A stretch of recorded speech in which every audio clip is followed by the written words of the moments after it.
Hey, what's up, guys? Welcome to the channel. Let's catch these hands. Got World of Warships Legends, Xbox One, little Fubuki, Tier 5 IJN Destroyer 5-kill Kraken game for you. Using Tanaka as my commander. No inspiration. Don't have him up that high yet. I really despise the Mutsuki, so kind of stayed away from this line for a little while. We have a domination match on Trident, and we are over on the south side A spawn. So, I am running Contact is Imminent. Look at me now. Back in stock. Smoke on the water and give me speed with Tanaka. I did get a duplicate of him, so I do have him legendary. So he's a 6-1, which is awful, and I need a couple more promotion orders, but we'll get there. Did not have the aiming systems mod 1 mod on it yet. Did that right after this match. Torps, steering gears. The guns are like the weakest thing on IJN destroyers, at least in my experience up through the Fubuki so far. They're not bad, but they're not the strong point like they are with the USN destroyers. So that's probably my last focal point there. Torps being the first, because that is what IJN DDs do best. I'm gonna pop the speed boost with the legendary on Tanaka. I have 3 of them. Might as well use one. I want to run up here, get out to a good start, get that momentum going. Momentum means a lot in competition in general, and if you can time it right, you can really put a hurting on the other team.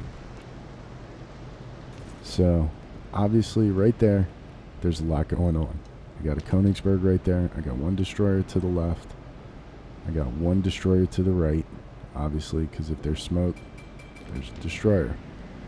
So I'm thinking I want to line up the torp shots on the Königsberg, but I am also thinking about T-Bull's advice. If you haven't checked out his channel, I recommend it, to hold on to your first salvo for a little longer than normal, or a little longer than you want to. I find that's really solid advice, just lets things play out a little more. So I got the Königsberg, got another cruiser behind him. I'm going to shoot some over where they are. I'm going to shoot some over where I think they're going. And I also want to shoot some into that smoke to the left as well. So now I'm spotted. I'm going to pop my smoke, and I'm just going to start letting off shots on the Königsberg. I've been calling it the König the whole time, but now we actually have a battleship in the game called the König. Again, that can't really be its nickname anymore. Maybe I'll call it the Coney, or maybe I'll just do it right, call it the Königsberg. So, right there, my torps missed there, but you see over to the right, I got 1 cruiser, and I got another. So, that was really awesome. That 1 salvo of 9 torpedoes ended up getting me 2 kills. I'm in the smoke. I'm still firing at the Königsberg. Letting them off when I can. 9-second reload's a little rough. You'll love the potato aim right there as well. And he goes night-night. That Nuremberg got him. I don't know what this V-170 was thinking.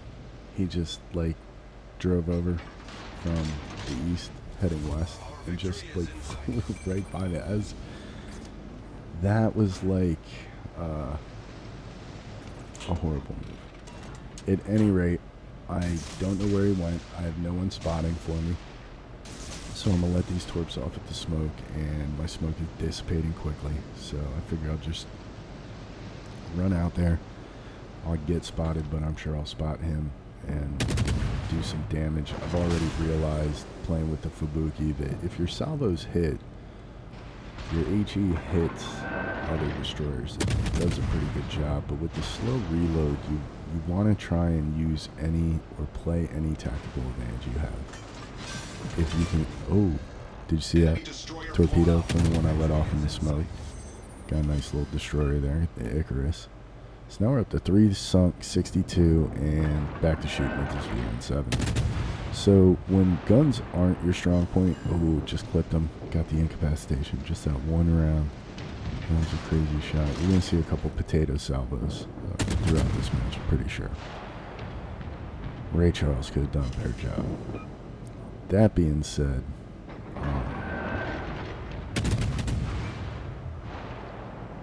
yeah, there we go. That was a real good one.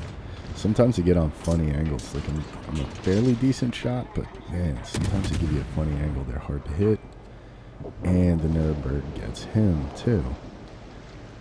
There's no such thing as kill stealing in this game, for sure. But that Nuremberg, man, jeez. I wonder if he's going to call my ex-girlfriend after this match, you know. And Karma's a bitch. Hello, New York. I'm kind of surprised that New York hit something that it was aiming at. It's probably my most hated battleship to play in the game, in the entire game thus far. Awful, awful, awful. I was just praying to get to New Mexico. The New Mexico wasn't much better, but it was a little better. I don't have Sims, so one of the 2 commanders in the entire game I'm missing. So, at any rate, out comes the Omaha. We are going to try and do something with him. I pull out the torps. That cone and the way it moves is, you know, as you're looking at it, kind of it's information, it's data. It lets you know what the Omaha is doing. You can look at the mini map and decipher his course and angle on the bow, essentially giving you your line of sight to him. And however that changes on the X and Y axis is extremely important for whether you're shooting torps or whether you're shooting shells, HE or AP. Doesn't matter. So now I'm thinking I want to kind of like obviously get some torps on this New York. That is what the Fubuki does. That's what the IJN-DDs do. It's a long shot. He seems pretty static right now. His speed and course haven't changed. I'm going to dump the torps, and then if you look up at the mini-map right now, you'll see he is sitting directly between my white line and my blue line. So when I have my torps out, my white line is my torp range, and my blue line is my detectability range. As I have the guns out now, it's the same thing. If I shoot my guns, my blue detectability circle will expand out to the white one and stay there for 20 seconds if no one spots me. If someone on the other team detects and spots me because of that, that blue circle will stay at that white circle until I'm out of their detectability range for 20 seconds, and then it will reseed. So I want to keep them in that gap. My torpedo range on the Fubuki is the first ship I believe I've had this happen to me with in the game, but if I switch the torps, the white circle actually expands a little more. That's really kind of cool. If you've been playing with the American DDs or the Royal Navy DDs, it is really kind of frustrating when you try to switch the torps sometimes, and they're the exact same range as your detectability range, and you know, obviously they're gun focused, but it's like, damn man, couldn't give me half a click. So I wanted to use the island for cover, come back around, keep them in that, I call it the neutral zone, where I'm undetected, but I can see them, know what they're doing, and they are within my torp range. I let off some shots, some torps over at the Omaha's path, which was over by the New York, and I figured that was a pretty good play, because if you look at the New York, he has no real choice but to kind of screw around in that area right now for the way he's positioned. Omaha's catching fire from 2 other sources. One of them is a Clemson, one of them's another cruiser. I can't tell which one, and I threw down smoke just because there's a lot going on. I figure I could throw down smoke and join the party. So, potato. God, man, ever since the update, they changed some things. I'd learned my aiming system on T-Bull's channel. Highly suggest, I mean, it's a good basis. I would definitely suggest you go check it out. But with this German battleship update, it definitely changed something. So my counts aren't the same. I also noticed these shells, like, okay, so last 2, like right there, they just take a long time from that part of your screen. Right there. Once they clear the apex of the arc, there's a lot of drag. It takes them a lot of time to drop. Very similar to the German shells, but they don't have, like the Königsberg, for example, but like they don't have as much of an arc, so you think they're gonna land, so it's a little distracting. I'm sorry, not distracting, deceiving. At any rate, try and line up some more torps on this New York after we sank the Omaha. That was kill number 4 and took us up to 71k damage. I mean, missed those other 2 kills by what? Like, literally milliseconds with the Nürnberg. We could be sitting on 6 right now, but it's okay. I'm happy with 4. I'm not greedy. We're winning and doing a pretty good job of tearing the other team up right now. I'm looking up at the top right corner of my screen. See a lot of eye candy up there. You know, that's when you're having a good match. So those torps, I wanted to fire 2 in a narrow pattern, fire a 3rd in a wider pattern. Didn't work out too well. Missed with all of them. Didn't really zoom in, so I don't know if the New York saw him. I imagine he did. He must have changed course or speed, obviously.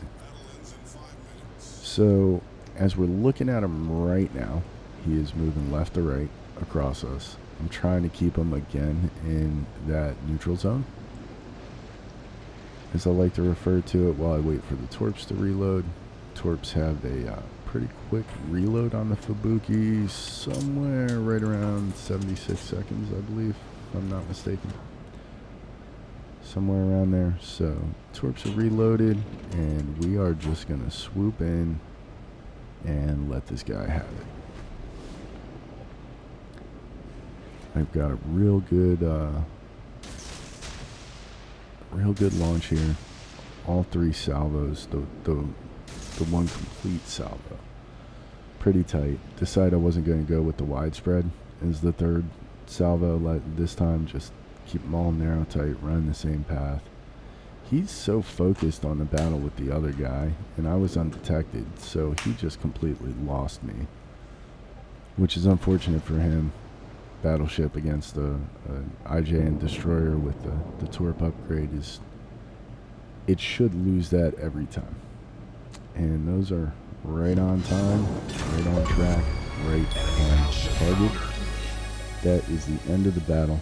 91k damage, Kraken unleashed. World of Warships Legends, Xbox One. Pretty damn good game. We also kept it at the top of the leaderboard for the team and walked away with a big fat dub. Hope you enjoyed the video. Thanks for coming by, and I'm going to be trying to get a lot more content up, so take care.